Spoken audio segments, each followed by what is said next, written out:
नमस्कार. तर आज आहे हॅपी फादर्स डे. तर मी आज सकाळी उठून बघितलं तर सगळ्यांनी व्हॉट्सअपला हॅपी फादर्स डे असं ठेवलं होतं. मी कोणासाठी ठेवू? माझे वडील तर जाऊन आज 4-5 वर्ष झाले. त्यांची खूप आठवण येते, त्यांना मनात ठेवलं इथे. त्यांचा फोटो माझ्या घरात पण आहे. मिस करते त्यांना खूप. त्यांना दम्याचा प्रॉब्लेम होता, त्याच्यामुळे ते लवकर गेले. आता हवे होते ते, त्यांचा नातू पण होता. खूप मजा आली असती, पण ते लवकर गेले. देवाने त्यांना लवकर बोलवलं. वडील हे का असतात ना, खूप लेट कळलं मला.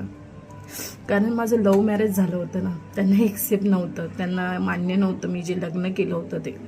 त्याच्यामुळे नंतर त्यांनी खूप उशिराने मला एक्सेप्ट केलं. त्याच्यानंतर मला एक मुलगा पण झाला होता. त्याच्यानंतर तोही ऑफ झाला, त्याला निमोनिया झाला होता म्हणून. हा सेकंड मुलगा आहे माझा. त्यांना खूप आनंद होता की मला पहिला मुलगा झाला होता त्याच्यामुळे. आणि ते आज हवे होते. त्यांचं दुसरंही नातू आहे, त्यांनी बघितलं असतं. तर बाकी असं वाटत नाही. पण फादर्स डे आहे. मुलीसाठी वडील खूप मोठा असतो. माझ्यासाठी माझे वडील खूप मोठे आहेत, देव आहेत ते.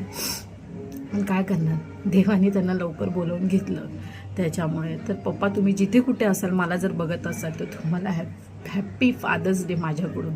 आणि तुम्हाला खूप खूप मिस करते. मी नाही सांगू शकत, माझे शब्द खूप तुम्हाला अपुरे पडतील. तुम्हाला happy Father's Day. Love you. तुमची मुलगी.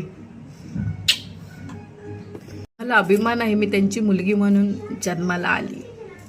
पण मला अजून एक बहीण आहे. आम्ही दोघीजणी मनात दुःख आमचं साठवलं आहे. आमचे वडील लवकर निघून गेले त्याच्यामुळे. पप्पा, तुम्ही आम्हाला कुठून बघत असाल तर माझ्याकडून आणि माझ्या बहिणीकडून तुम्हाला हॅपी फादर्स डे. आणि मिस यू पप्पा. हे कितीही शब्द बोलली, हेही तुम्हाला अपुरे आहेत आणि आमच्यासाठी पण हे अपुरे आहेत.